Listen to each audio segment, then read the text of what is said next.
coming in 2020. So for housing, we just recently approved the Ascent project just up the street. It's going to be 106 apartments in 7 buildings that are 3 and 4 story. The 4-story ones, well, they're all over garages. The 4-story ones are on a slope, and the 3-story ones are on a slope, and the 4-story ones are not. So they all look to be about the same height, but just because Broadway going that way goes up, it looks like they're all the same height. Yeah, so it's right across the street from the post office on Terrace Street, up to San Lucas, and then from Broadway to Olympia. The corner, right close at the intersection, closest to the post office and kitty corner from the convenience store, that would be about 5,000 square feet of retail. I don't know what will go in there yet, but that would be the size, and it's to accommodate it being sort of that commercial corridor and some sort of neighborhood retail or neighborhood food service or something that people who live there might use and not drawing people from elsewhere to come to, the one place you can go on the whole peninsula to do that. It's really meant to sort that. Yeah. So we just a quick. Oh, Wanda, yes. Yeah, is it all senior housing? No, that project is going to be 90 homes will be market rate and 16 homes will be deemed restricted as affordable. So we were actually going to do 15. That was the math, but it turns out that we didn't read the law quite right, and you're supposed to round up, whether it's 0.01 or 0.99, you round up. So it actually turned out to be 16 affordable units and not 15. So we made sure to lock that one in. We didn't want to miss out on that opportunity. And as I understand it, they're going to do something called modular construction, which is a place out in Vallejo or Boise. They build these pre-constructed, sort of like a murder home, just to kind of visualize it. And they make them about 80 feet long. They stick them on a big truck and ship them where they're going to go. And then some folks with a big saw get on top and cut it wherever it's supposed to be cut. And then they join them together, sort of like Legos. And you get some riggers who use cranes and straps to hold them in place, and some carpenters to sew them together, so to speak. And you get some plumbers on the inside, some carpenters on the inside, and voila. Yes? Is that panel modular or three-dimensional? Three-dimensional modular. So they come pre-constructed and they just sort of clip them into place. The one in Vallejo is called Factory OS, it's by some Silicon Valley folks.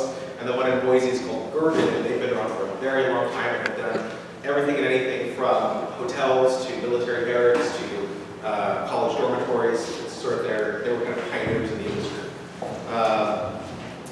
So ADUs, accessory dwelling units, granny units, in-law units, granny flats. We very much want to support those in Seaside. Very long story short, there's been many different revisions at the state capitol related to those laws in the last 3 years. And the easiest way to describe it now is pretty much the state, sort of the baseline is you can build 3 units on any residential lot. The primary structure, a junior ADU, which is an attached but separate ensuite residence with a kitchenette, its own bathroom, separate entrance, but connected to that main house. And then a third detached ADU, like a converted garage or a standalone dwelling. Yeah. So in Seaside, we support all of those different things. We have not created our own law locally. We just adopted the state code and just did whatever. We didn't try to make it more difficult or more restrictive. Some communities try to add their own flavor to it and create some restrictions because they want a certain thing, and we said we don't want to restrict people on building more smaller infill development. We want to allow people to build those. So we just adopted the state law. Yes, do you have a question? I do. I always have a question. Sure. You said you can build 3 units on any residential lot. Single family zone, yes. Well, yes, sorry, okay. Yes. Does that mean like we have one house already there? You can do two more units? Yes, yes. And that new state law also allows you to build granny units on multi-family housing lots. So if you have an apartment complex, they now let you build, I don't know, I can't remember the ratio, but at least one granny unit on an apartment complex lot. And I don't know if that's per parcel, I don't know if that's per building, I don't know exactly how that law works, but it's possible. Is the city going to offer any renovation? That's the very next player. Well, you must have read my mind. So we allocated $500,000. We encumbered that money to be available as a low-interest loan to people. So currently, all cities and counties in the state of California can invest money from the state finance office at 2.4% guaranteed return. So we said we'll charge 2.4% simple interest because that's what we would get on this return if we had invested in the city. So it's $500,000, which depending on whether it's a conversion, new construction, if you have to put in new pipe, there's a lot of different factors, but 500,000 gets you anywhere between 5 and 8. And of course, we're not talking granite countertops and paving slabs and all that kind of stuff, but habitable, certificated, you can rent it out to somebody. We don't have a mechanism yet in place to give that money out. The city is not experts in consumer loans or small construction loans. We are trying to find a business partner, a local bank, or some nonprofit housing entity that has experience with that. But to date, we have not yet found that person or entity. We'd like to find that person sooner because we know that there are families at Seaside who don't have good cash flow, but would love to do this, and then realize, $1,200 or $1,500 a month in rental income. John? Yes. If we wanted more information, then we would go to the state website, I guess. So for planning and zoning code questions, the state website for ADUs would have the most recent information. Just to narrow your search, you want to find AB 68, AB 880, and SB 13. Those are the biggest laws that relate to ADUs. What were the three again? AB 880, 880, AB 68, and SB 13. Are you going to send those out? Yes, this is a Word document, so I'll just add some notes to it and email it. So make sure that I have your email address if you want the notes. So either on Facebook, make a comment, or if you got my newsletter, respond to me, let me know, okay, that was the thing, I want the notes, just some way so that I don't miss you. We eliminated fees for the entitlement fees. So when you go to City Hall and you have a project, you say, am I not going to build whatever it is you're going to build, and then they check the square footage, they check the zoning, and they charge you a fee for the plan check. We eliminated those fees to lower the barrier to get people in to get these things. You still have to pay for the building permit, you still have to pay for the certificate of occupancy, which allows you to let somebody move in, but to get through the door and have us look at the plan and say, yes, you can build these, or no, you can't, that doesn't have a cost anymore. We allocated $900,000 to having at least two granny units built for the city, a junior ADU attached and a detached ADU. The number is high because we want more than two, but we're not sure we can get more than two. Just sort of depends on things like what they cost, because the city, as the builder, has to pay prevailing wage, which means the projects are going to be more cost than it would be if you built it yourself. And we might have some other external costs, like we have to upgrade an old water pipe, or we have to upgrade an old sewer pipe, or it's not exactly sure where it's going to go yet.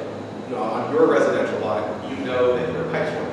If we found an empty lot, or if we found a dilapidated lot, we're not quite sure what conditions it's in, so we budgeted a little extra. There was a state government grant from Housing and Community Development called CalHome, and CalHome is a mirror of the federal HUD home program, which is grant money and low interest loans with deferred interest to build more housing. CalHome, for the first time in the history of home, can now be used for granny units. So I've talked to Craig, our city manager, he's talked to David, our housing manager, and we're working on finding a competent grant writer to write a grant for Home funds for ADUs in Seaside. And then if we find that person and we get that grant money, which we think we might because we're an economically disadvantaged community and we have 2 impoverished census districts. There's several reasons why we think we might be competitive. That would be another pot of money that would be accessible to local residents. So if we had more interest than that 500,000, we wouldn't have to turn people away.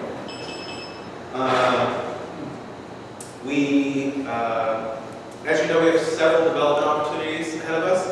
So there's Canvas Town, which would be, if entitled as designed, would be 1,485 homes. And Danny, 120,000 square feet of retail, 100,000? Between 100 and 150. Okay, and then 200 and some hotel keys? 250. 50. That's the maximum footprint if approved as designed. I haven't read the final environmental impact report yet, and we just finished circulating it and responding to comments. So we anticipate hearing that entitlement agenda item in the first quarter of 2020. Not exactly sure what date yet, because things slip. We were supposed to hear it this month. We were supposed to hear it 2 months ago, but as these things develop and evolve, things shift. So that would be recently, tentatively February 6th. If you're interested, City Hall at 7 p.m. And Canvas Town, for people who don't have it in their mind, is Giggling to Colonel Durham, 7th to Malmedy, and then it shifts over a little bit, and it's Light Fighter to sort of the extension of Colonel Durham down to 2nd Avenue. And then the corner there would probably be some sort of gateway, retail, or hotel project, and that's all on the south side of Light Fighter. The north side of Light Fighter is both the CSUMB soccer complex and sports fields, and then the northwest corner, so 1st Avenue and Light Fighter, is the Main Gate project. And that's the next thing on the list. Main Gate has a certified EIR from some time ago. Certified environmental impact report, and so they don't, I don't know that they have entitlements, but they can build in that footprint that was certified in that environmental document. That's the threshold of what they're allowed to do. That only covers part of the parcel though, because what was designed didn't use that full envisioned space. So they would have to come back with a new EIR or specific plan for the rest of it. And Paul Petrovich, the developer, is sort of, we've been waiting on him a long time. He's not nearly as productive as Danny and the Big World. So, don't hold your breath on that one, guys. I don't know what to tell you. Hopefully we have good news soon. You say you would need a new EIR? I don't know, I think it needs a supplemental EIR, if I remember correctly. Maybe that was specific, a supplemental or because they've already done soils reports. Specific plans approved. Yes. One A specific plan was approved, yes, and so I think they just need a supplemental document to cover the balance of the development that they envisioned, but that hasn't come to us in any way, shape, or form, so I couldn't begin to tell you what he thinks he might want to do out there.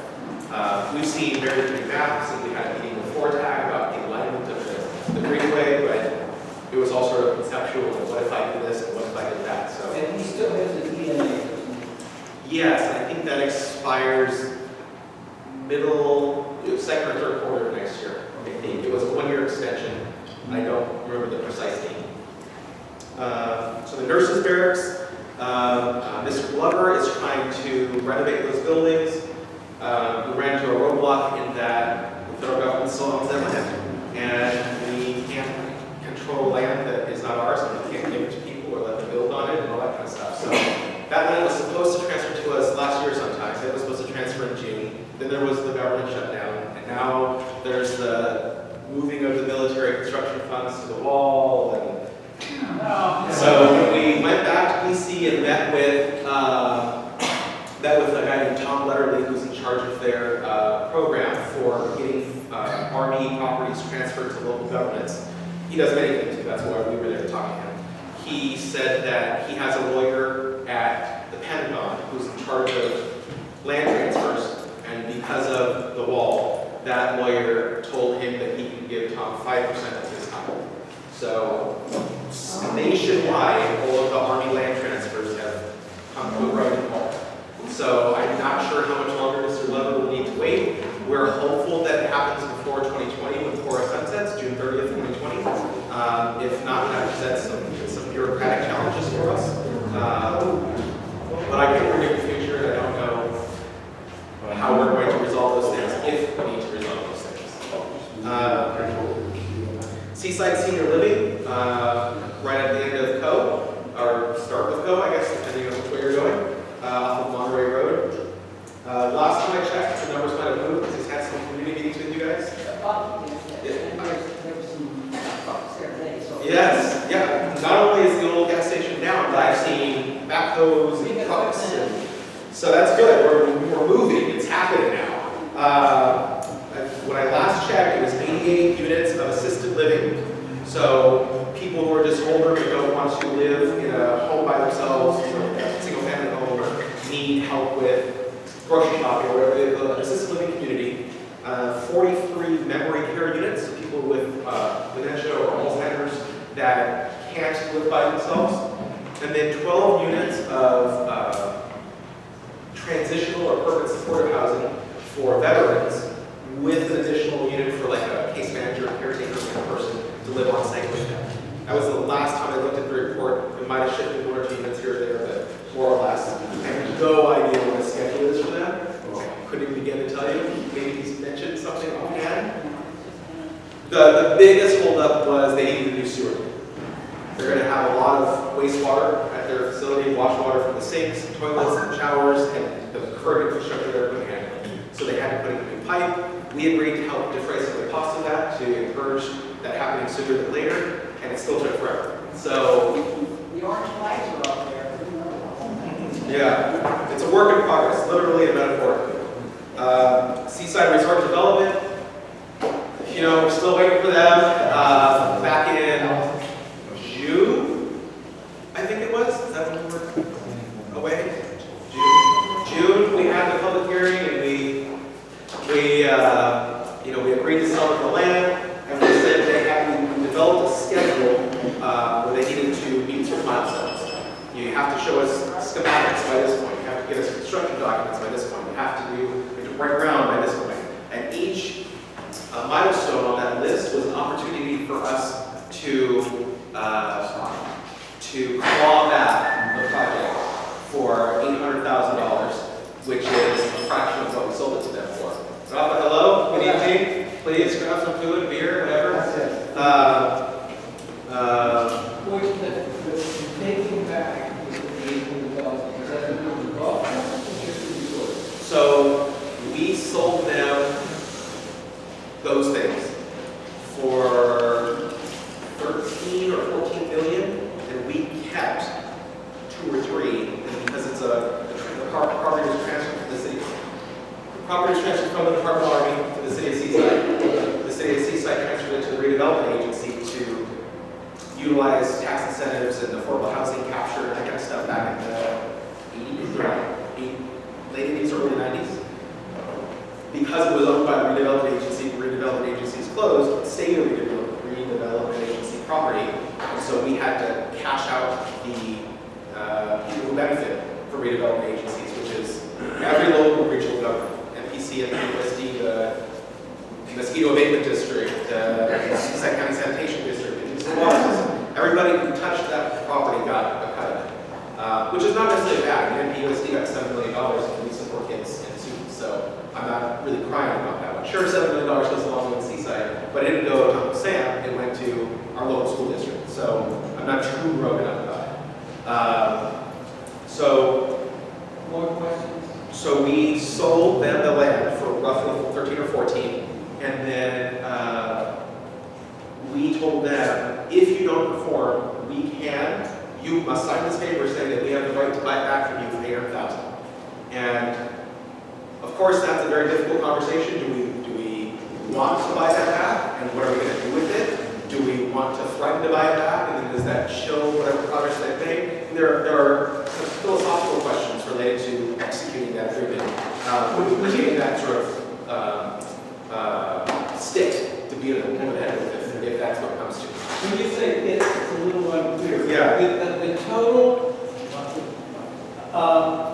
golf course and everything is close to 300 or 400 acres. So it was just the development site, which was the clubhouse site. The clubhouse. The actual golf course links and greens and the practice tees and the driving range, all that stuff is, we're retained by the city of Seaside. The city of Seaside continues to own that. And they lease. We lease it to whoever the concessionaire is that runs the clubhouse and collects fees for tee, green fees is the phrase. And if you, I mean, I've been searching the Seaside website to get more information, and there's enough information there. It's hard to get. I agree with you. But it appears as if the city of Seaside just gets enough revenue to pay off their part of the loan. When I look at the budget, and actually I asked Craig Mann about it too. Yeah. So redevelopment agencies worked, it's a very difficult and long topic, but the long and short of it is redevelopment agencies largely work by financing future dollars by encumbering property as debt. So we have something called the ROPS, the Regional Obligation Payment Schedule or something like that. And essentially it is your amortization payment for the value of property when it was encumbered. We're making payments for like until 2048 or something on the ROPS, as every redevelopment agency was. Jerry Brown froze, clawed back all the money for the ROPS, or the redevelopment agencies, and then converted all of that debt. I don't know the right financial term, and I pointed out because I know that he does. We converted all of that. For some reason, floating is in my head, but basically it was a magical number that we said this is debt in the future, and we had to write it down and say this is debt we have to pay now. I don't know what the term for that is, but we were kind of extended on that because we did know that development agencies would never close, and so we just keep going, perpetuating it. And then when Jerry Brown shut down, everything became due. So we developed these repayment schedules, and ours is till 2048. So as is, Monterey's got a ROPS, Marin's got a ROPS, LA's got a ROPS, everybody's got a ROPS because everybody had a redevelopment agency. And one of the reasons, just a quick aside, one of the reasons why redevelopment agencies got closed is because they weren't by declaring blight. So you could say this property or this census tract is blighted, and so you could encumber the funds to fix it. The Orange County redevelopment agency did that with their golf courses, which were brand new. And so Jerry Brown didn't like that, and he decided to punish the whole state. And so we encumbered every last dollar we could to renovate the other mall, because that was the biggest tax benefit for the city of Seaside at that time. And so that's why it looks the way it does, as opposed to what Broadway used to look like. They put in, new lights and roundabouts, and they put paving stones in some places. They spent every dollar they could to tie that money to Seaside, and then the state came in and extracted the balance. And we even lost money trying to fight them over that, trying to encumber money. They had meetings day after day after day after day until midnight, trying to get this stuff done. And some you just run out of time at some point. You can just only do so much. So I don't know how much the ROPS is for that property, the clubhouse development parcel. I would be surprised, given compounding debt, that $2 million over from the minute redevelopment closed in 2012, I think it was, until 2048 or whatever it is, that we break even. The economic value we anticipate through transit occupancy tax and sales tax and ancillary and indirect expenditures for people who come into town and go grocery shopping or whatever it might be, or play golf. The long end of that is it will eventually be cash positive, but until those things get built and until people do those things, it's just sort of a money pit. So last couple things on housing. Assembly Bill 1482 was the Tenant Protection Act, and that takes effect January 1st. But because of the way that the law works in California, the governor signed it sometime in October, and there's sort of a lull. And we were worried that being 60% renters, that there would be some property management companies that would raise rent now to try to force people out, just because there's no rent cap at all. So if I was a bad actor and I owned an apartment complex, I could raise everybody's rent to $10,000 a month. Of course they wouldn't pay, and I could evict them. Once I evicted them, any new tenant, I could set whatever rent I wanted to for January 1st, and then that's what they have to pay. But old tenants who had already established residency and had been there since I think it was June, you can only raise their rent 5% plus CPI, Consumer Price Index, which I think was 9.1% or something for the relevant period of time. So you could raise people's rent 9%, following the rules, or you could functionally evict people and then set it whatever you want from January 1st, and then go 5% plus CPI from there. So we passed this urgency ordinance to prevent that from happening. We needed a 4/5 vote. We passed it with, we had actually a member missing, so it was very critical that it was unanimous of the people present that it was, and so we got that on the books so that nobody gets a de facto eviction or rent hike that's beyond that 9% going forward. Of course, the Olympia shelter is in progress. They, I think, Gathering for Women, I think they're getting close to signing, so they have to use prevailing wage because it's a government building. Even though they're not a government entity, because the county owns it, they've got to follow those rules. So they're gonna, which adds some costs to construction, and so they're going to, I think they're close to signing, they're going to do the whole public bid and all that kind of stuff because it's a government building. I think they're close to signing that document and beginning the renovations. I think they're supposed to start at the end of the year. And then the mayor asked that we consider establishing a rental registry program. And I haven't seen what that looks like yet. The 7 p.m. agenda had not been published by the time we leave the house.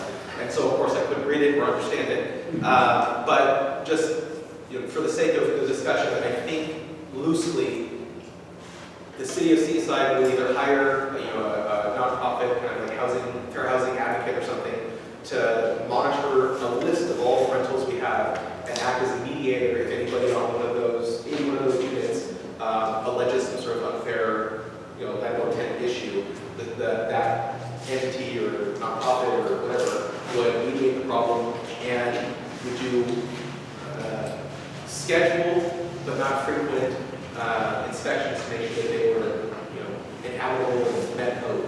So that if I called and say, hey, my heater doesn't work in my apartment, they would come and then they would have the authority of the city to say, this unit is not habitable, it's red tag, landlord, you need to pay for this person to have a hotel until you fix this, as opposed to what would happen now, which is probably nothing, and then you would leave because your apartment doesn't have heat.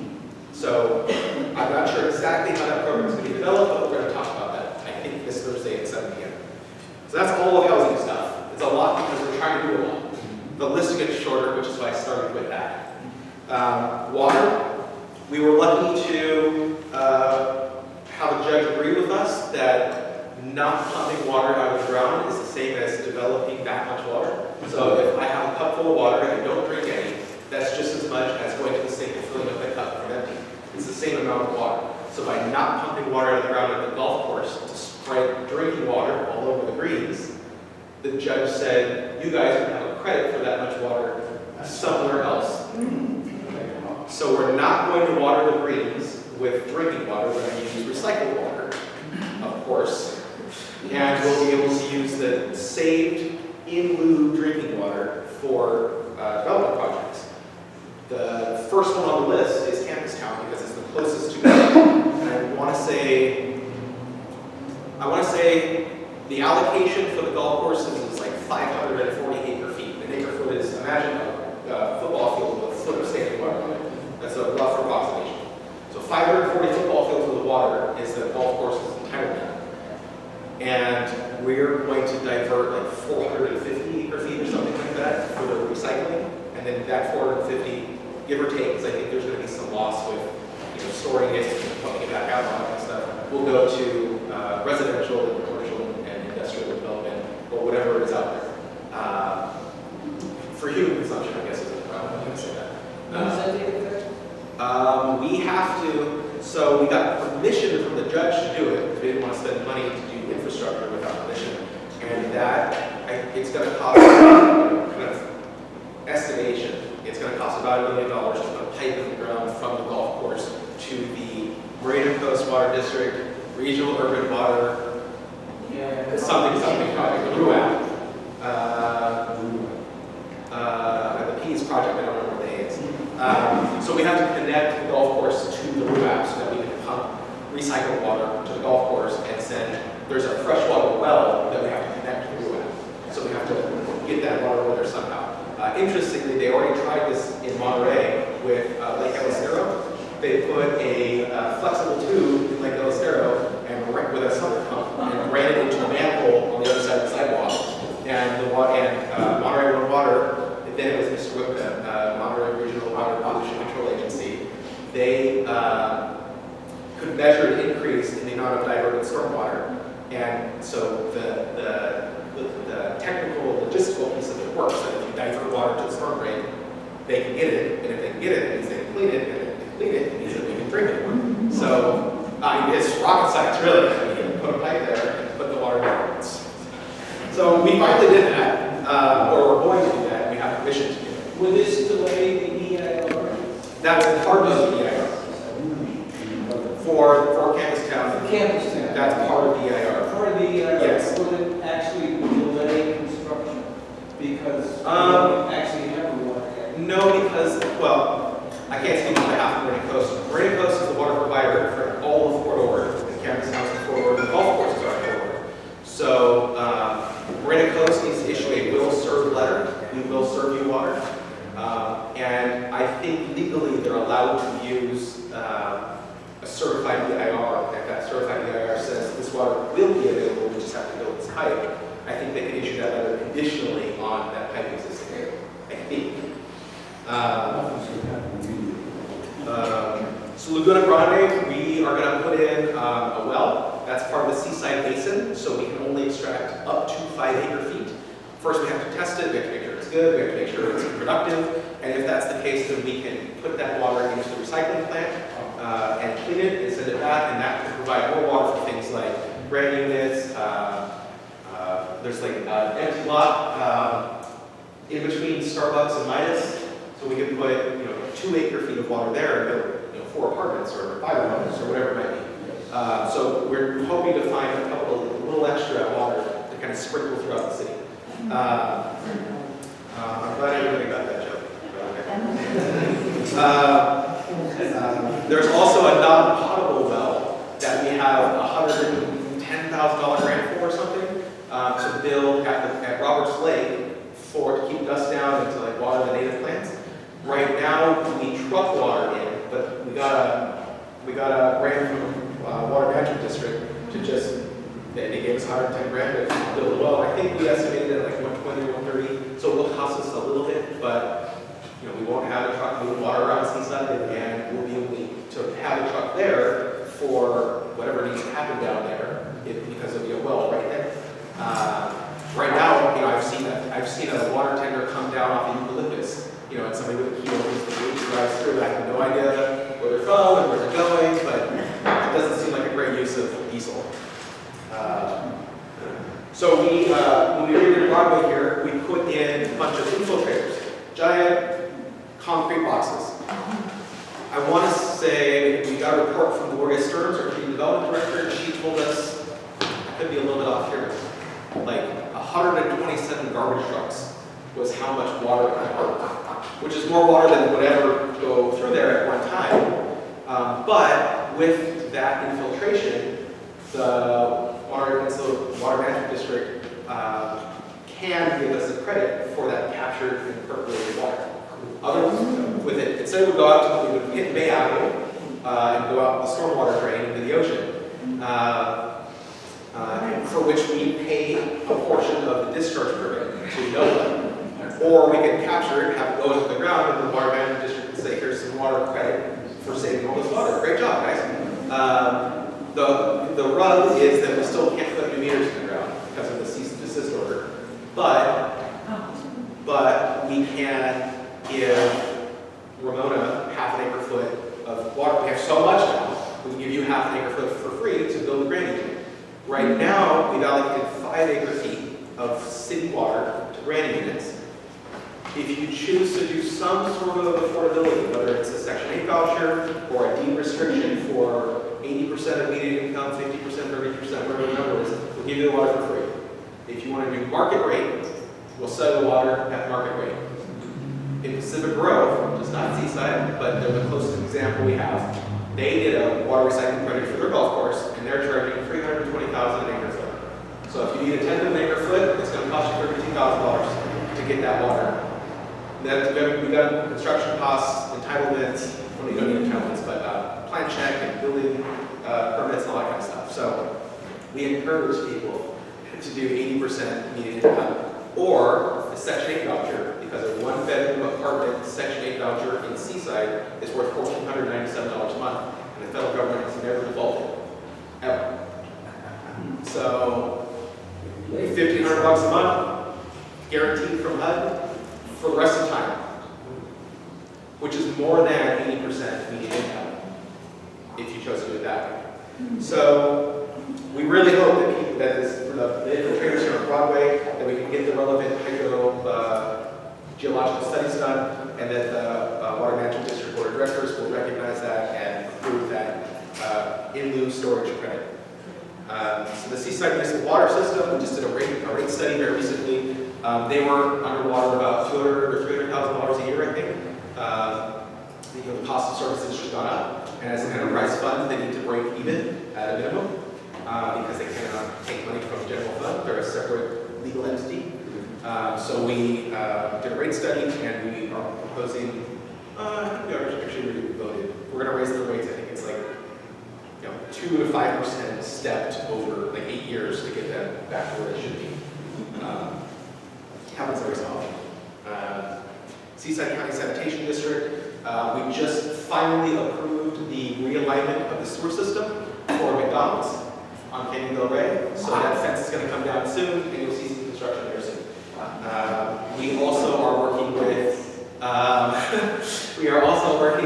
the city of Sand City. They have their South of Cuyahoga project, so there are 2 hotels and like 300 apartments and a couple restaurants or something. It will more than double the population of Sand City. We have a monitoring well near. So when you go down Bay Avenue, you have the frontage road parallel between the highway and the ocean, and then you make that right-hand turn to go like the backside of Costco. On the right-hand side there, like headed back towards Seaside, there's a post roughly the size of the height of this stool, and it helps us control the valves, and we can check the pipes underneath and all that kind of stuff. They don't like the location of that. They want us to move that so that they can develop that area. And they are saying that because we don't have an easement recorded, that they don't have to let us keep it there. And I forget the name, but there's some legal mechanism that says that I think it's adverse possession, because that's been there for so long, conspicuously and notoriously, and we haven't hidden it from anybody. We have established a right to keep it there, even though we don't have a legal easement to keep it there. And so because of adverse possession, we need to keep it, and they have to negotiate with us to move it. We're not going to pay for it, and we're not going to pay it. Because the Orozcos are ready to move ahead, and they do not like our post. So that covers the water situation. Economic development, there's Other Brother Beer Co., which is a wonderful new addition to Broadway and our community. So excited for them, and they're excited to be here. The Butter House replaced 50/50s. They have delicious food. I recommend going there. Las Cazuelas, across the street where Dickies used to be. There's a new place called Ham Nutrition just down the street. They do smoothies and sort of like a locally owned John Mitchell's, that kind of flavor, but a much cooler spot, and good people who run it, and good vibe. Counterpoint Coffee, obviously, down the street. Several of us have been there several times. The person who owns Counterpoint, his cousin owns this vacuum store just down the street, and he's the one that's renovating the aluminum building across from the Mexican food restaurant and the bar. I forget the name of Mexican food restaurant.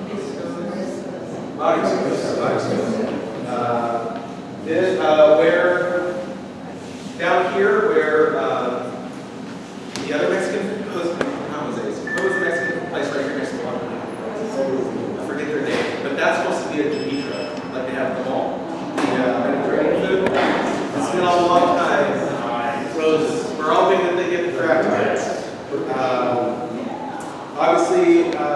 all drive by the grill all the time. They've got their new outdoor seating area, they've renovated it, it looks beautiful. And then next to Chili's, you might have noticed in the dirt, that little wooden fence.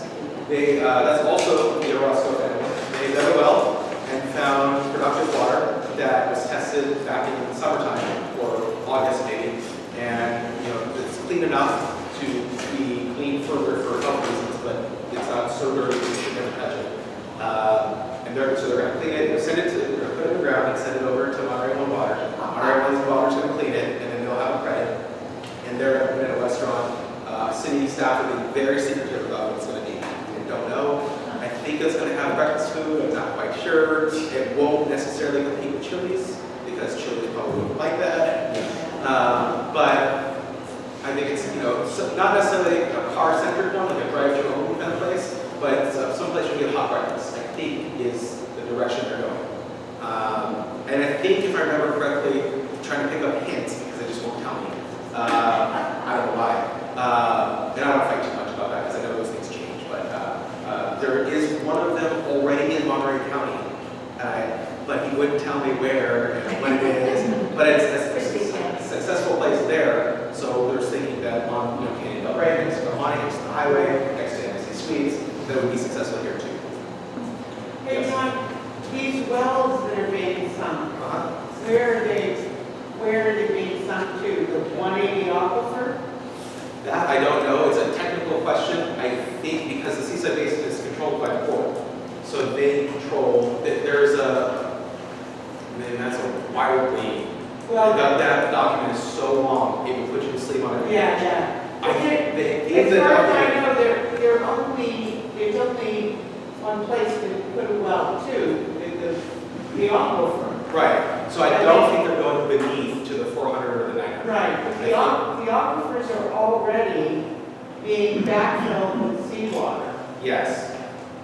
And I don't disagree with you. I know that that's a concern. I agree that's a concern. If we park our concern for a second, just to flesh out the rest of the conversation, that the adjudication document from the Superior Court and the Water Master as an extension of a road judge says that anybody and any entity can sink a well in the Seaside Basin and draw no more than 500 feet without any improvements whatsoever, as long as the water is drinkable, as deemed by the environmental. Up to 5 And acres. are these wells being monitored for their flow? I would think so, but I'd have to tell you more. Well, because that was problematic in other parts of the county. There are many concerns. Yes, there The city, staff are concerned from a legal perspective. Is it 5 or less? Yeah. And is it drinkable? Of course, we have concerns about impacts to the water table and whether or not that's sustainable. We, as the community, we are not on as steady ground, because if they're legally allowed to do it, and it's not a discretionary action that the council has to approve, there's not a whole lot, and the county would approve the well, the county environmental health agency approves the well. I know that's not really a satisfying answer, because we want to be able to control what's in our community, but there's multiple layers of bureaucracy that have formed around that, I guess. Yeah. But it's a valid question, and it's certainly something that we should look more into before just saying, you get a well, you get a well, you get a well. Right, because that's what's gotten into the Agreed. seawater intrusion. Agreed. Very serious, very serious, very Aren't serious. there groundwater agencies now for various There are. geographic The jurisdictions? Stable Groundwater Management Act Right. requires that groundwater be monitored and managed.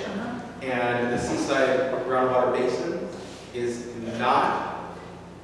There's overdrafted basins, there's critically overdrafted basins, and then there's normal basins. And the Seaside Groundwater Basin is an outlier in that it's none of those things because it's adjudicated.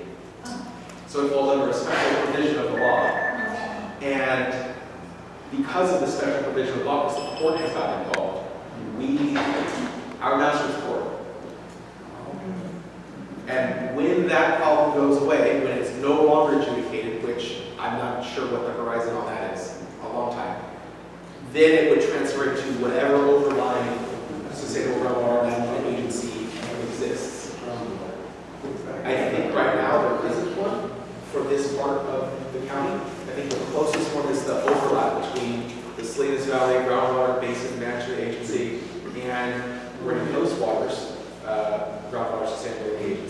but that, I don't think that even begins until maybe north of Engine. So the peninsula, most, in this part of California, most built up urban environments don't have a separate level of management agency. I don't think it extends over the city of Salinas, but it's south of Indian Valley. Maybe the western edge of it because of all the farmland in Castroville and Broomdale, but Salinas proper, I don't think there's a management agency for Salinas proper. I'm not saying that's good or that it should stay that way, but it's just sort of a survey of what it is today. So new businesses, we have the rock climbing gym, you saw the news several times. There's the Hex Box, which is a CrossFit workout place next to the Butter House, so you can have your wonderful breakfast and then go work your butt off. Goodwill got remodeled, and it was beautiful. It was so much nicer. The Coalition of Homeless Services Providers is now located on Fremont, next to Noodle Bar. They used to be out in Marina next to BTC. We're in the same building. They moved into Seaside. We have a Costco gas proposal at sort of at the end of the hall. If you drove through the hall, in the end, it would be as close to Costco as possible. In Seaside. Yeah. So we would get all the utility tax for gasoline. We would get all the tax related to gasoline. We would, and they would pay business tax to us, which is on net receipts, gross receipts, net receipts. I think it's gross. I think it's gross receipts for business license tax to us because they're going to be in our city. I don't know how that works across jurisdictions. If they have to give a portion to Sand City, they have to give a portion to us, and they give everything to us. If they have like a franchise fee, so to speak, just for the conversation, because Costco's in Sand City, but I'm not sure exactly the financial mechanisms, but they'd be in Seaside and we would get most, if not all of them. Do you have timing for that? They showed up at City Hall. I think we approved the financial pass-through. So like we paid for the EIR, but they're going to pay us for that kind of arrangement. I think that was in August or September. And so by the time they finish it and circulate it, I'm guessing February, March, April, somewhere in that window. But that's a rough guess. Hopefully, yes. There's all the unsolicited proposals were received on east of General Jim Moore. We have since established a moratorium to stop hearing unsolicited moratoriums or unsolicited proposals. One was for an eco resort, hotel and stuff. One was for a very large sports complex. Each received mixed reviews. And we will no longer be hearing those sorts of things because we are focused elsewhere in our city. There's also the idea of courthouse. Since the state pays for courthouses and we don't, no local city pays for a courthouse, we are not really pursuing it. We know that the state, some people met in San Francisco and they're affiliated with the court, and they've established a list. I think Seaside was like 4 or 6 or something on the list, I don't remember, of need, of priority for, Monterey County, because it goes by courthouse areas, was on the list at 4 or 5 or 6 or something as priority because the one in Monterey, behind DC, has asbestos and it's seismically unsound and all this other stuff. So if a courthouse comes to Monterey County to replace that one, which they actually leased from the county of Monterey, it's not a state building, likely it would either go to Carmel or Seaside, because that's where there's the most available. And Carmel's obviously more expensive, but Carmel Valley's kind of, it's not really a population center or a disadvantaged community that would get one. So if it goes to Marina or Seaside, my choice is for Seaside, because I want to capture that stuff for us. But where it goes is still open for consideration. I don't imagine that it would go somewhere down here, because I just don't know where that would be. In all likelihood, it would go to a brownfield or a greenfield somewhere on the periphery of the city in the former corridor areas. We hired architectural firm called Studio Game out in Chicago. We have offices everywhere, but Chicago's the headquarters. And they drew up a concept of what a joint city hall and courthouse might look like up there. I'm not sure if we told them to do that the extra of adding the city hall in, because if we had $50 or $100 million for a city hall, our city might look a little different. We would probably be investing in roads and parks and doing other things. I mean, I understand the idea, you know, the government's going to be moving dirt and installing pipes, and so there's a cost savings to doing things simultaneously. But if you don't have money, you don't have money no matter how cheap it is. So, you know, there's questions. At the end of the day, if the court says if Gavin Newsom signs the bill and they fund 10 courthouses and Maury County's in the top 10, I hope that comes to our community, because I would love to have that revenue and that prestige and that those middle income jobs being our community as opposed to Marina or Del Rio. So, Do we get any say in where it goes? You know, traffic considerations? yeah, I think they would. So we passed a resolution saying, you know, we had to be cute about the wording because we didn't want to get ahead of ourselves and get sued for something that's actually even exist yet. But in rewording it, it was a commitment to following the process the right way, which was we would like to have a courthouse in Seaside. We have not picked a site because that would require environmental review. We have not picked, we haven't picked specifics on the building because it's not our building. And the court says they would like to have 10 courtrooms, but that's not set in stone, so we couldn't do an environmental review on something that's not certain. So it's a lot of floating stuff, but ultimately, just, you know, obviously everybody who walks around the city that we drive, we know where there's the most space. It's likely to be somewhere either on General Gym or like 500 feet, most likely. Yes? One of the things that would come to Seaside.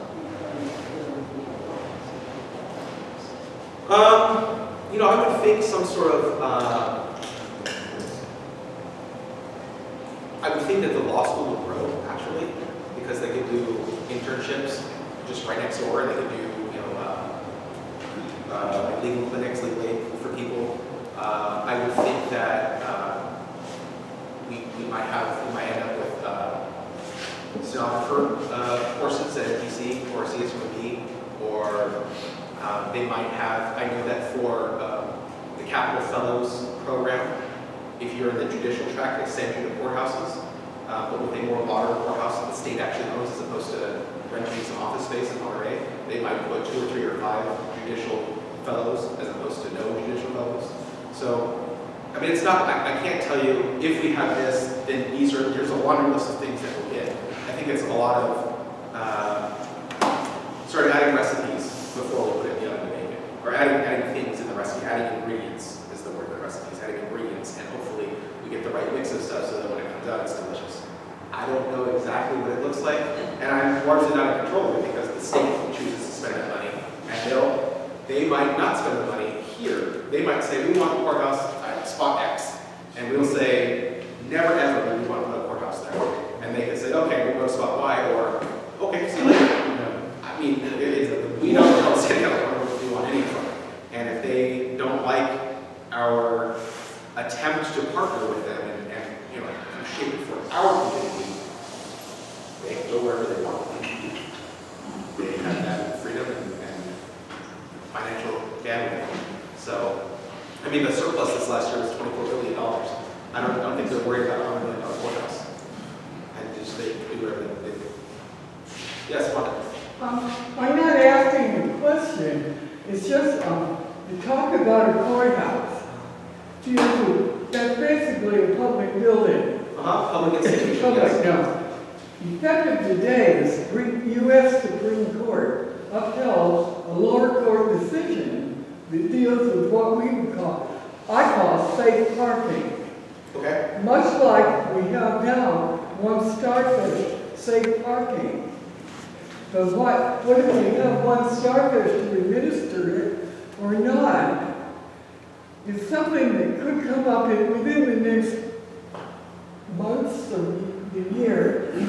Right in the city of Seaside, dealing with City Hall, or the library or any public parking lot. And here's what the issue is.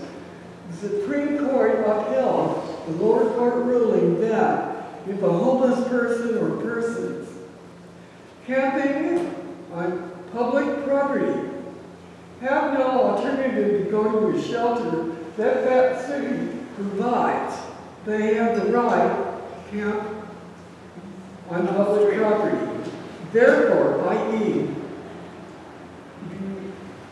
parking lots of courthouses, city hall, anything like that, is that going to become the issue as to when people can sleep there overnight, what are the hours, who's going to regulate it? And it's not a bad idea at all, but it's something to think about. Certainly. It's effective as of December 16th this Yeah. year. So the Martin v. Boise is the case, and it was in Boise, Idaho, and the cops got cute, as they sometimes do, and they would call local shelters and say, do you have space? But just like every other shelter, there's intake procedures. We want to make sure the person's sober, or we want to make sure that we have, that there's no dog with them because we can't have animals, or, oh, actually, we kicked that person out last night, so we can't tell you, yes, we have space, just go, oh, wait, not for that person because they started a fight yesterday and they're not welcome here for another month or whatever it might be. So every shelter would say no, because we can't say yes unless we interview this person and find out who they are.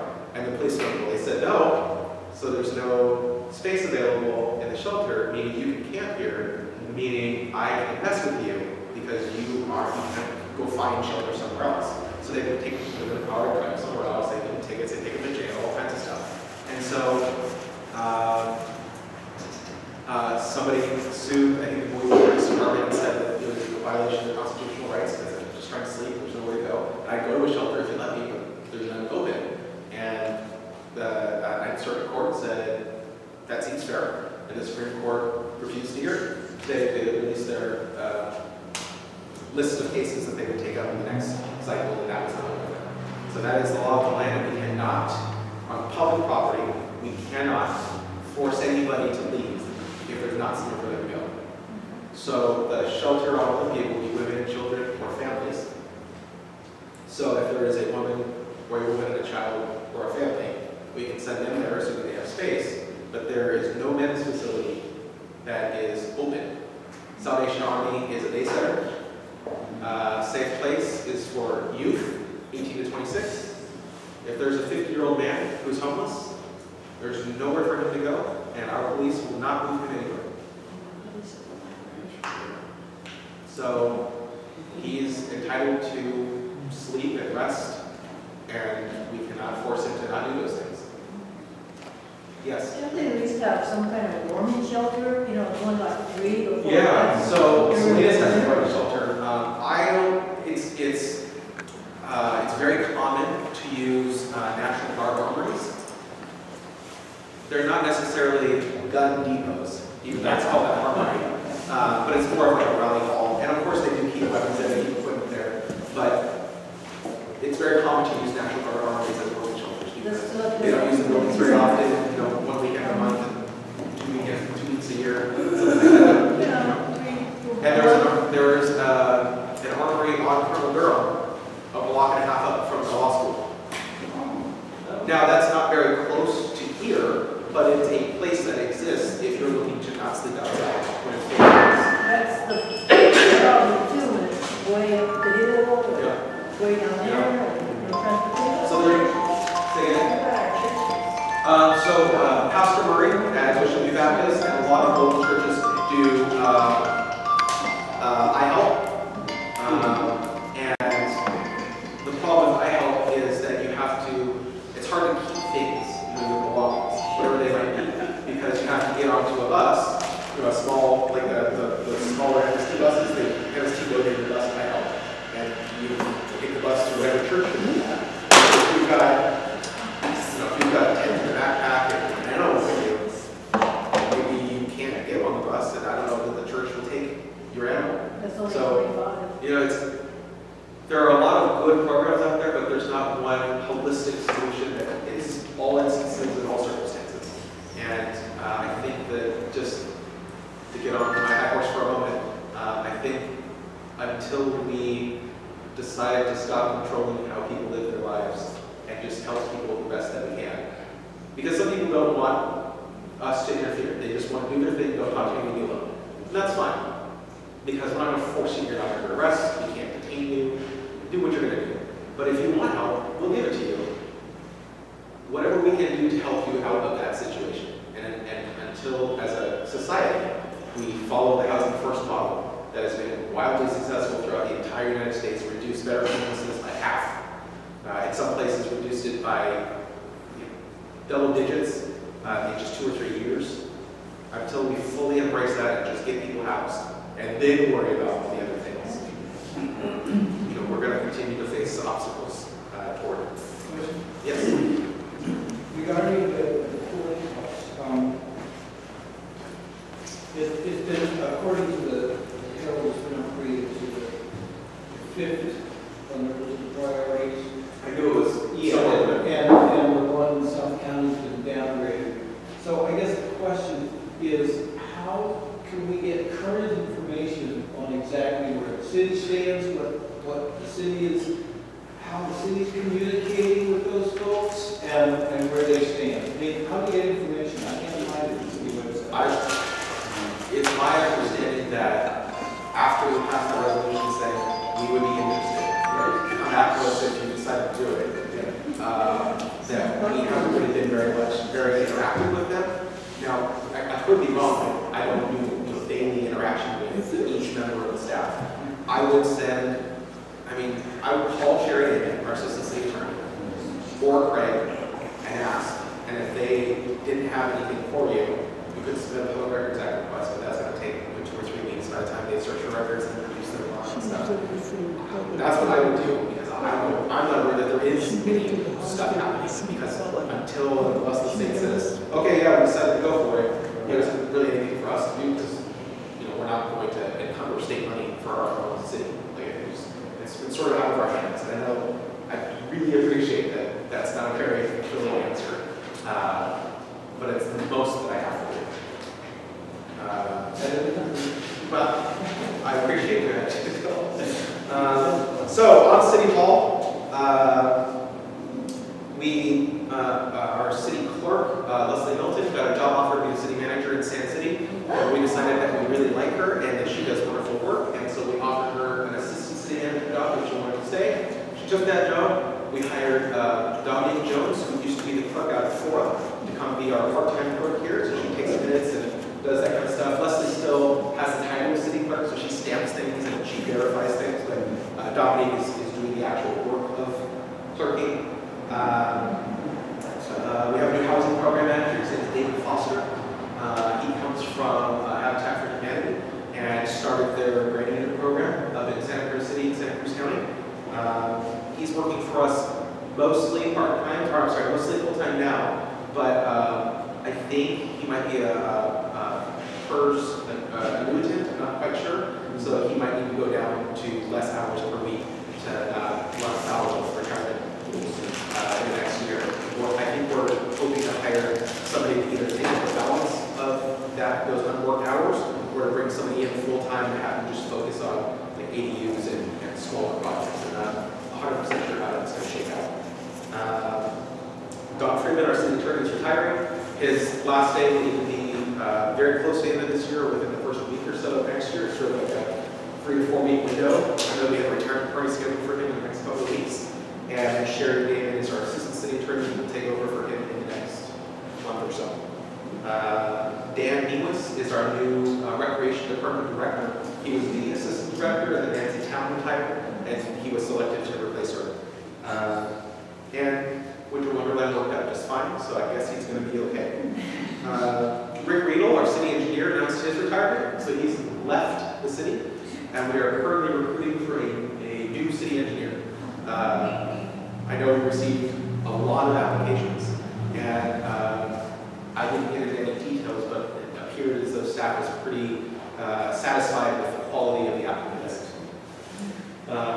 We have Kimberly Drapner, our finance director, and Haewon Kim, I think is her last name, Kwan maybe.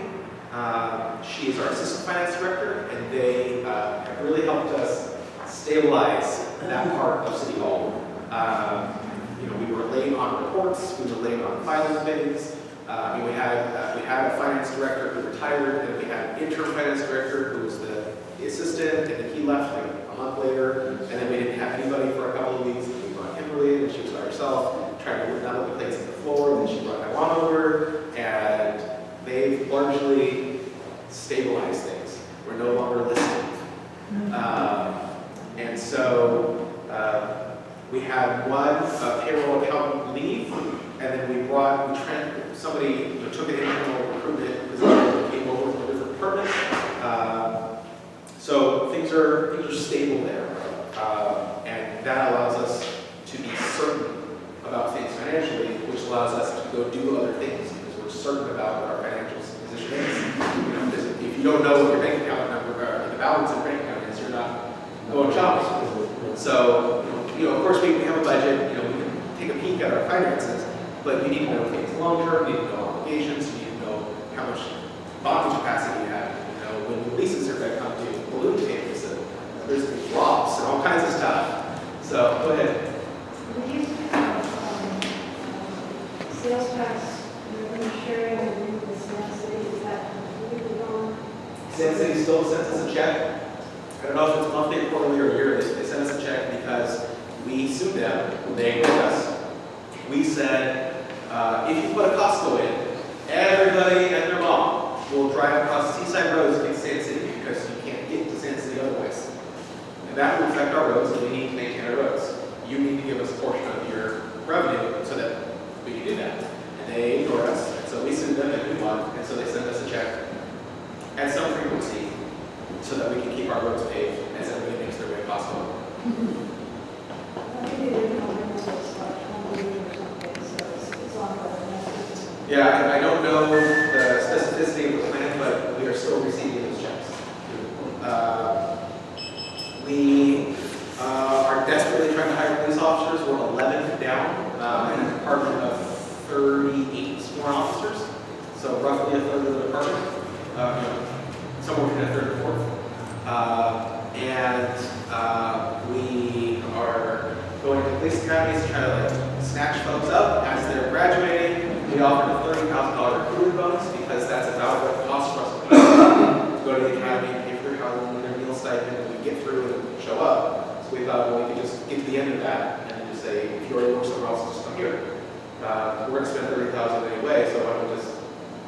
That really hasn't been successful. People are not incentivized by our incentive. Not yet, at least, and it's been 2 or 3 months, so you maybe have to, professionally, all of us, we like stability, especially around the holidays, so maybe it's just a timing issue, maybe, quarter 1, quarter 2, we've got a handful of applicants who want to come over from more experienced applicants who want to come over from other neighboring communities. That would be great. Do you have any sense of quantity of housing or not? It is expensive. We pay less than Monterey, but more than Marina. Nobody pays more than Pacific Grove, but Pacific Grove pays you the cash value of all your benefits up front, and you get tax shelter, but that means that when you retire, that's part of your base salary, so your retirement higher. I don't know why we're not successful in hiring police officers. I think it probably has to do with the perception that we're down officers who must be something wrong. Because it's unusual for a department that size to down so many officers. So why is that? Well, if there's something wrong there, we'll know right away. I think it's sort of this headspace issue, and it's not a real issue because we have a snack man, we have wonderful community policing programs, we've got coffee with a cop, we've got the officers with PAL, the Police Activities League, coaching basketball teams, refereeing basketball games. I don't know that underlying root issue. And I hope that it's just a timing thing with this incentive to give people's attention and kind of turn things around. One of the council meetings, we talked about this. We want very particularly, we have high expectations for these people. We don't just want to go look for somebody to shoot a gun. So, You get what you pay for with police. so And sometimes you end up paying for what you get.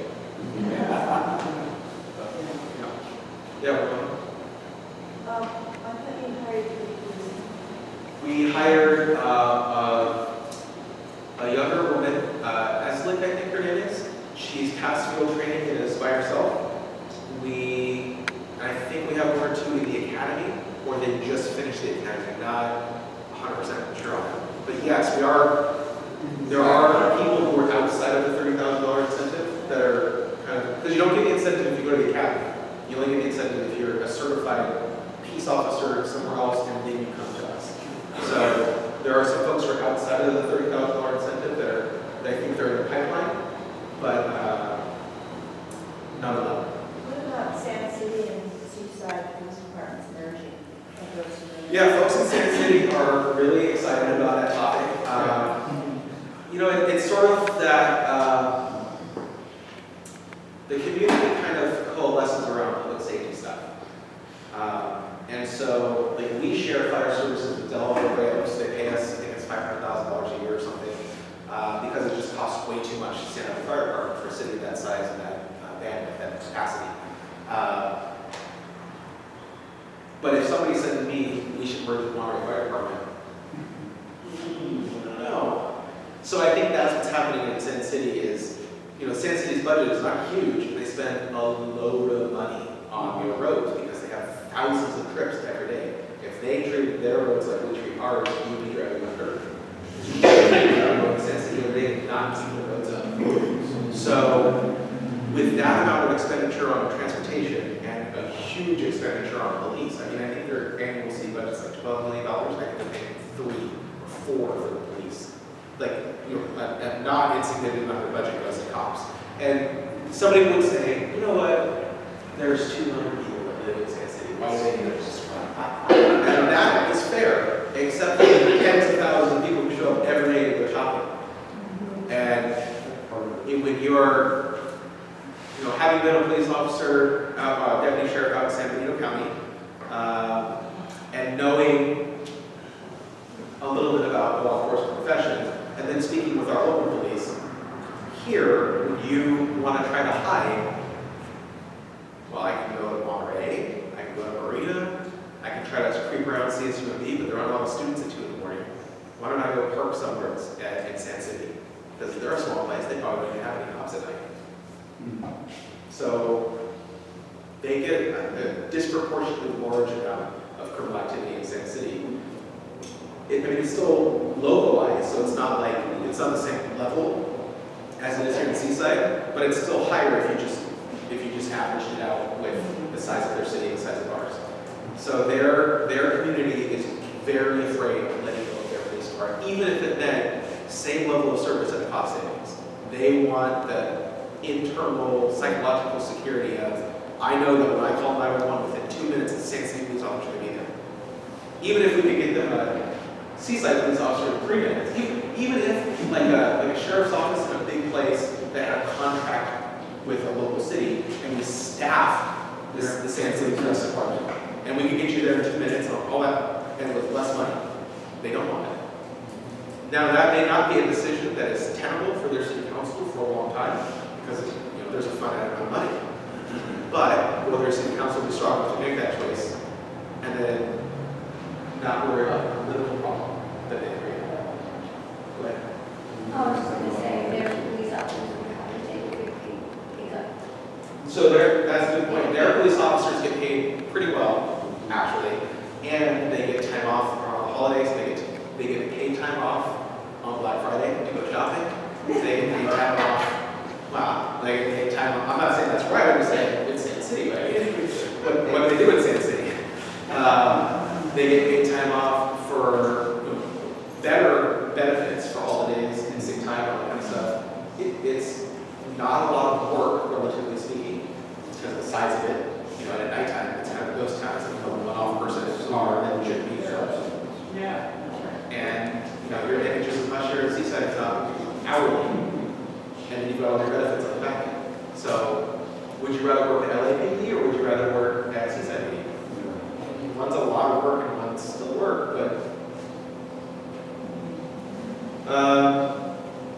good news though, our fire department's at full staff.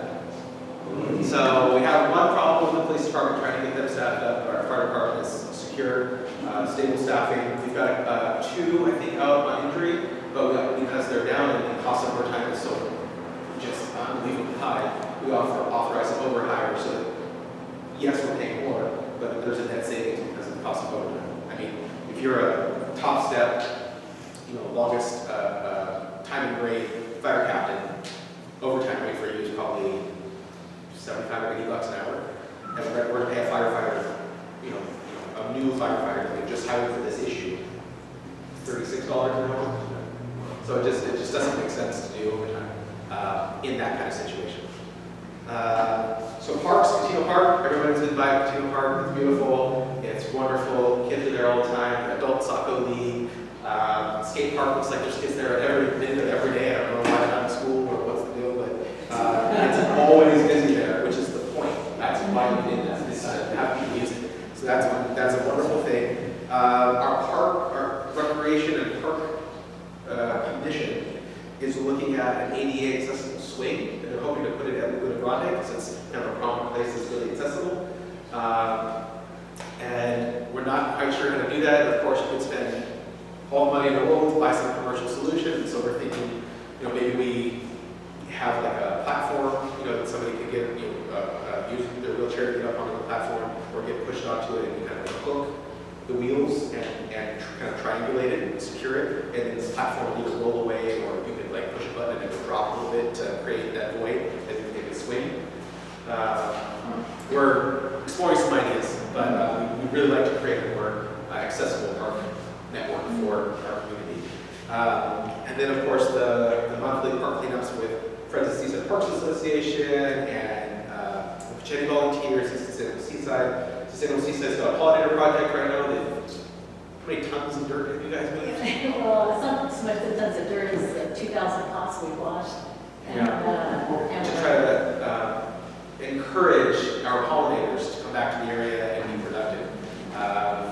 What's the book called? The World Without Bees or something like that? There was a book back in like the mid-2000s that was like, if all the bees die, game over. Right. Well, we just know that the Seaside Society says that 1 out of 3 bites that we eat every day is because of the benefit of pollinators to grow that food. So And we don't want it to go pollinators, away. it's not just bees. No, not just So bees. we need to grow those little helpers back, our little elves. We need them.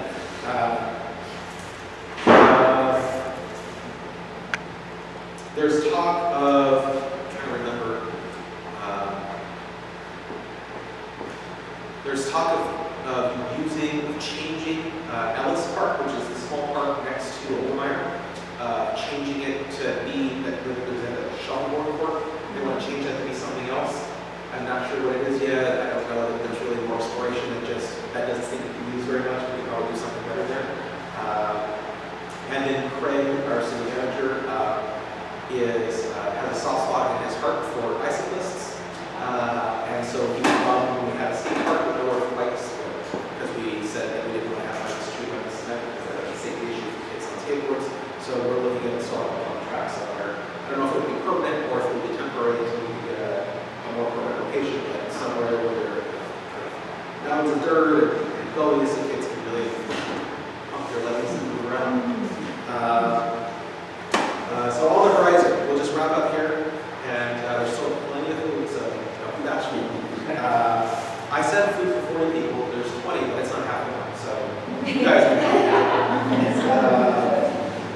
So on the horizon, just keep it in the front of your mind. We're going to have a general plan update sometime in the first half of 2020. Hopefully it's sooner, but that date keeps slipping, so that's why I said the first half, give me a big window of time there. With it will come a zoning code and zoning map update. The planners want to move to a form-based code, which is super technical and wonky thing, but I'm not sure my description will be very helpful, but essentially you describe in your code the type of building you would like, not how far back a building has to be and set back from the property line and the massing of the buildings and the step backs on second and third and fourth and successive floors. And you do less detailed description of the building you want and more about the type of building you want and the type of neighborhood or traffic that you want and how all those things fit together. So it's a little little bit more relaxed in detail, so as to not cycle things that would actually fit, but now this particular lot, just with the shape of it or whatever, you need a 6-foot setback because of, for whatever reason, the size of the parking lot in the back, you have to be 5 feet from the lot, so then you can't do a project, and that's it. So it's been trying to get away from getting into the details so much so that people can still do things that would fit otherwise. That's super awesome, but kind of a nutshell. Regarding the general plan, I have the impression that it is essentially done. It's essentially done. Okay, so the question is, under that housing element, there, if you go to that chapter, you'll see there is a zoning amendment in Seaside East. And so my question is, do you expect to see any changes in that, or do you expect to see that it's basically what was passed by a task force in 2010? I anticipate that the zoning map and zoning code will be largely the same, presented largely the same as it was when the Seaside 2040 design charrettes and community meetings when that happened. There might be some tweaks that have come through revisions to state law in the meantime. You know, if it says that the phrase is triplexize California with junior ADUs and ADUs, that's 3 units per lot. So you can triplexize all of your single family residential districts. So we can't forbid that because that's state law. So we might have to, add a sentence or two to describe that in the housing element. So it won't be identical, but it will be largely functionally the same with, still in compliance with law today, not when it was the first draft was written 4 or 5 years ago. So a little of this, a little of that. Yeah. We are pursuing building decarbonization and moving to electrical design to get away from natural gas. We haven't made any decisions except for let's have some community meetings to solicit input and opinion. In a perfect world, from my point of view, we wouldn't have any natural gas because it explodes and it's essentially methane and it doesn't belong in our homes. But I understand that maybe people don't agree with that. They like having a gas range or they like a fireplace that, the natural gas fireplace. I appreciate that. It's a big place and we can all have what we want. And so I never believe in my heart of hearts that the city of Seaside in the year 2020 or 2021 will outlaw natural gas. I don't think that's going to happen. However, if we can change our code to be more environmentally friendly and more sustainable, I don't think that we should not do that, especially when we talk about, just as a for instance, when we discuss affordable housing, part of affordable housing is the cost of utilities that gets factored into your costs. If your gas bill during winter is $120 or $150 a month, we can't charge you more rent up to that 30, 50, or 80% threshold that would go above that because your utility bill is going to go so high. So that lowers what we can collect in rent, which lowers how much people will invest in projects, which maybe means no projects. But if you have an electrical space heater or an electrical furnace, and you have solar panels, which are required by the 2019 building code starting January 1st, well, if your solar panels panel your electric range, or your electric furnace or electric space heater, and your true up on your net metering every year is 0 because it's right sized for the entire complex or the home or whatever, now we can maximize the amount that we're charging on these affordable properties, which is still below market rate, and maybe that's what helps get developed in the first place by Newtown or Chispa or Habitat or whatever it may be. So there's financial and technical reasons to pursue it, as well as climate and environmental related reasons, as well as safety related reasons. We were all here when San Marino had that issue. So, and there is a gas main that travels down Highway 16. You see all the orange poles every quarter of a mile or whatever it is. There is a gas main through Fort Ord. CSUB is not a small facility. They need a lot of natural gas for building standards when it was constructed. All those pipes are in our community, and if any of them fail, that's our community. I mean, has anybody been to San Marino? I haven't. Does it look the same as it did 10, 15 years ago? I mean, and at what cost? So, in my heart, natural gas does not belong in communities, but I'm not the only person, and I'm not an expert, so we'll have a conversation, and we'll arrive somewhere in the middle, I hope. Safe routes to schools, it's striped near MLK, and you saw the green and purple and the wavy bike lane separators. So we will, we received that report, and that is a component, it's a required component of active transportation planning grants from the state, and then, I don't know what the new version is, the Tiger grants, the federal government grant that funded Broadway. You have to do that, so like do your homework before you can apply to get rid of the stoplights, because you would flow better or whatever. In some places that's appropriate, probably not on Fremont, but that's part of the study is should we do it or should we not do it? Or rather, is it recommended or is it not recommended? And then the very last thing on the list, the last thing is the dedicated bus route on Highway 1. They're going to use the railroad right-of-way to have a series of buses go southbound in the morning and northbound in the evening, so that people who don't want to commute in a car or bike from Fort Worth or Marina into Monterey can get on a bus that does not sit in traffic, comes off the railroad right-of-way, and then improve that intersection to have a bus come through, take out the pole and all that kind of stuff, and you can skip all the traffic openings and in the evenings.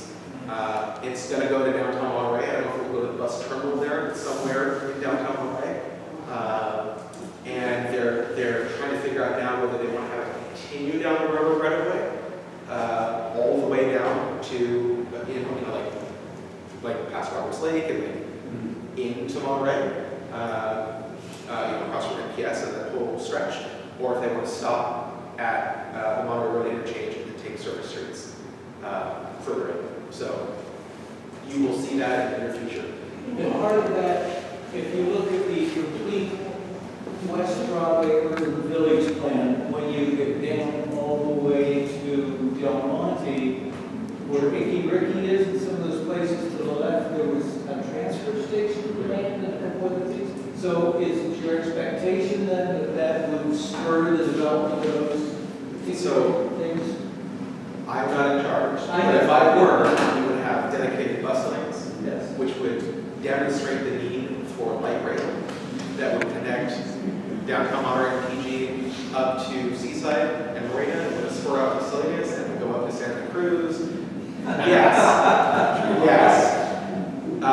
It's my hope that as we get more serious about public transit, that we all come to the realization that why didn't we do this sooner? And then we figure out how to intensify it and make it even better, more frequent, more robust, so that people can actually use it at night. I think the bus is coming once every hour. I don't know what you're going to say. I'm going to be 3 hours late for work today. We live in a city where the peninsula is built up, so to speak. Our public transit is hard to manage because we're still a very small community. There's only 120,000 of us across 7 cities, and then Salinas is 150,000.